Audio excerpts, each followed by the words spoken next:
26 വർഷം മുൻപ് വ്യവസായി വിജയ് മല്യ ആദ്യമായി സ്വർണം പാകിയ ദ്വാരപാലക ശില്പ തകിടുകൾ കാണാനില്ലെന്ന സംശയവും ബലപ്പെടുകയാണ്. 2019 അറ്റകുറ്റപ്പണിക്കായി ചെന്നൈക്ക് കൊണ്ടുപോയ 14 തകിടുകളും ചെമ്പിലുള്ളതാണെന്ന ദേവസ്വം രേഖകൾ റിപ്പോർട്ടെന്ന് കിട്ടി. എന്നാൽ കൊണ്ടുപോയ ദ്വാരപാലക ശില്പങ്ങളുടെ പാളിയല്ല തിരികെ കൊണ്ടുവന്നതെന്ന് ശില്പിയായ മഹേഷ് പണിക്കർ പറയുന്നു. 2019 ഏതാണ്ട് 30 കിലോ സ്വർണം കൊണ്ടാണ് ശബരിമല ശ്രീകോവിലിന്റെ മേൽക്കൂരയടക്കം വിജയ് മല്യ സ്വർണം പതിപ്പിച്ചത്. അന്നവിടെയുള്ള ദ്വാരപാലക ശില്പങ്ങൾക്ക് മേലെ പാളികളിൽ പരമ്പരാഗത രീതിയിലാണ് സ്വർണം പൂശിയത്. ഇതിൽ എത്ര സ്വർണം എവിടെയൊക്കെ ഉപയോഗിച്ചു എന്നതിന് രേഖകളില്ല.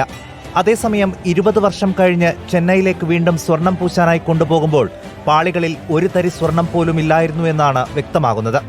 ശബരിമലയിൽ നിന്നും കൊണ്ടുപോയ ദ്വാരപാലക ശില്പങ്ങളുടെ പാളിയല്ല തിരികെ കൊണ്ടുവന്നതെന്ന് ശില്പിയായ മഹേഷ് പണിക്കർ പറയുന്നു. അങ്ങനെ മങ്ങിയിട്ടുണ്ടെങ്കിൽ അത് മനഃപൂർവ്വം ബോധപൂർവം ഈ ഒരു സാധനം അടിച്ചുകൊണ്ട് പോകാനായിട്ട് അവർ മങ്ങിപ്പിച്ചതാണ്. ആ രൂപങ്ങളല്ല തിരികെ വന്നിരിക്കുന്നത്, വേറെ ഒരെണ്ണമാണ്, അത് ഉറപ്പാണ്. സ്വർണം ഇലക്ട്രോപ്ലേറ്റിംഗ് നടത്തിയ ചെന്നൈയിലെ സ്മാർട്ട് ക്രിയേഷൻസിന് പറയാനുള്ളതും മറ്റൊന്നല്ല. ചെമ്പ് ആർട്ടിക്കിൾസ് മാത്രമേ നമ്മൾ അക്സെപ്റ്റ് ചെയ്യത്തുള്ളൂ. കാരണം ഒരിക്കൽ എന്തെങ്കിലും പ്ലേറ്റ് ചെയ്യുകയോ ക്ലാഡ് ചെയ്യുകയോ ചെയ്ത ഒരു ആർട്ടിക്കിൾ നമ്മൾ ഇലക്ട്രോപ്ലേറ്റിങ്ങിന് വേണ്ടി നമ്മുടെ കമ്പനിയുടെ ഒരു പ്രോട്ടോകോൾ അനുസരിച്ച് അത് അക്സെപ്റ്റ് ചെയ്യത്തില്ല.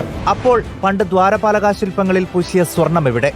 ശബരിമലയിൽ നിന്ന് 2019 പുറത്തേക്ക് കൊണ്ടുപോയത് പഴയ പാളികളല്ലേ? എന്നാൽ എല്ലാം ഉദ്യോഗസ്ഥരിൽ ചാരുകയാണ് അന്നത്തെ ദേവസ്വം ബോർഡ് പ്രസിഡന്റ്. എത്ര സിമന്റ് ചേർത്ത് എത്ര കമ്പി ഉണ്ടായിരുന്നു എന്നുള്ളത് നോക്കുന്ന ജോലിയല്ലല്ലോ ദേവസ്വം ബോർഡിനുള്ളത്. എ പത്മകുമാർ മാത്രമല്ല, 1999 മുതലുള്ള ദേവസ്വം ചുമതലക്കാർക്കും അങ്ങനെ പറഞ്ഞൊഴിയാവുന്നതല്ല ഈ സ്വർണം പാകിയ തകിടുകളുടെ തിരോധാനം. News desk reporter.